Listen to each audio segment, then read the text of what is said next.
About 5 months ago, I moved back into the city of Seattle after having lived on the road for about 2.5 years. Today, I wanted to share some of the scenes that I see on a daily basis and scenes that you would see on a regular winter day here in the city.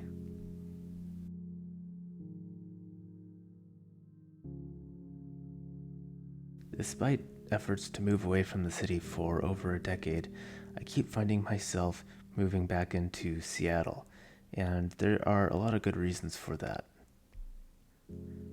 Seattle has a reputation that I don't think it necessarily deserves. There's a lot of reasons why I don't want to live here, but there are a lot of really good things about this city as well.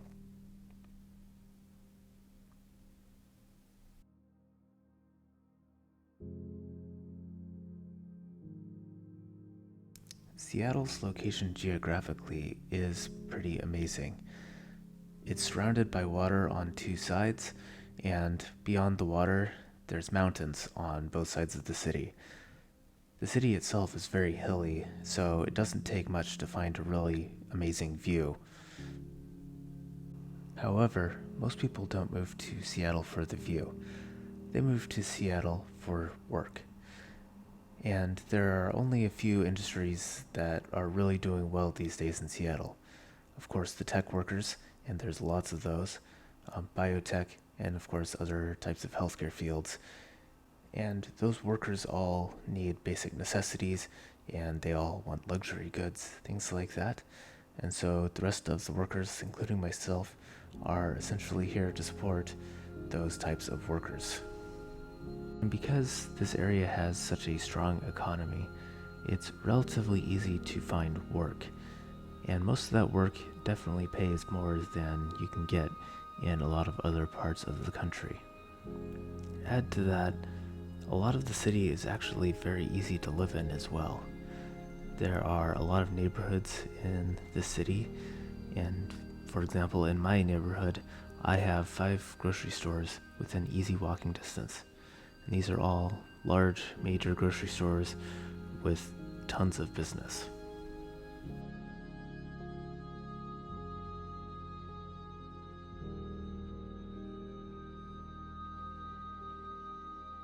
Getting around the city isn't terrible for a US city anyways.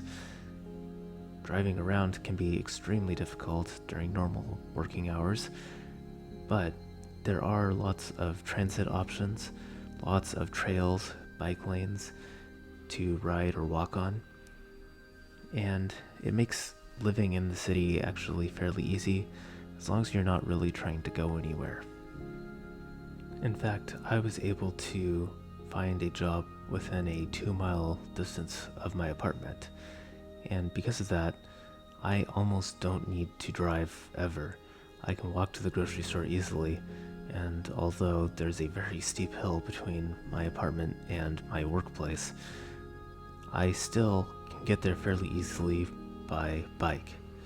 And for that reason, I actually am planning on selling my car that I have lived and traveled in for the last about year and a half now. And that should clear out about a third of my debt, and my total cost of car ownership averages about $1,000 a month. So getting rid of that $1,000 a month will have a major impact on my budget and allow me to repay my debt at a much faster rate than I would have been able to otherwise.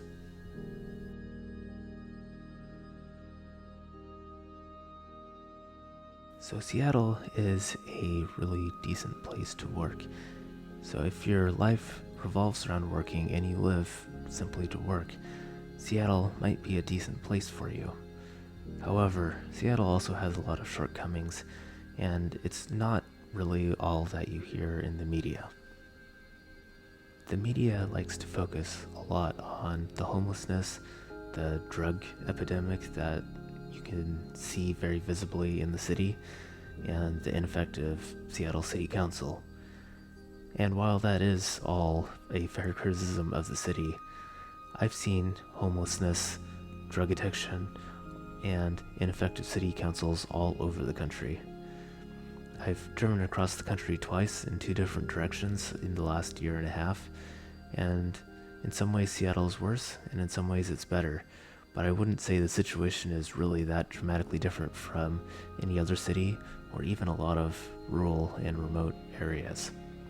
All these places have lots of homelessness, lots of drug addiction, and it affects all walks of life.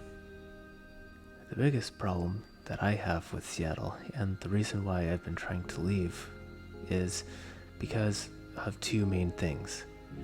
First off, the cost of living is absolutely ridiculous in this city, and things have improved in a lot of ways. The city has actually focused on getting a lot of affordable apartments like the one I live in built. And so there are a lot of new apartment complexes, a lot of apartment buildings that have rents that actually more or less match the average income of someone in this area. So if you're the kind of person that just wants to move up the corporate ladder and needs a place to sleep at night, Seattle's a really pretty decent place to live. If you are wanting to stay here long term, however, and either you are unsuccessful at moving up the corporate ladder, or you don't have a corporation to move up the ladder in, then you might find that the real estate prices are absolutely ridiculous if you try to actually buy anything. And that's the primary reason why I don't want to live in Seattle long term.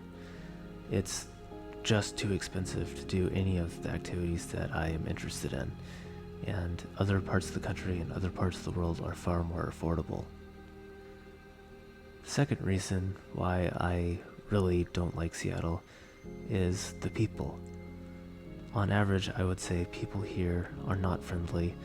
The Seattle freeze is a very real thing. If you try to actually get to know people, it's very difficult. People might be kind, but if you want anything more than a surface level relationship with someone, it's nearly impossible. Most of the friends I've made have either been from out of town or they are much older.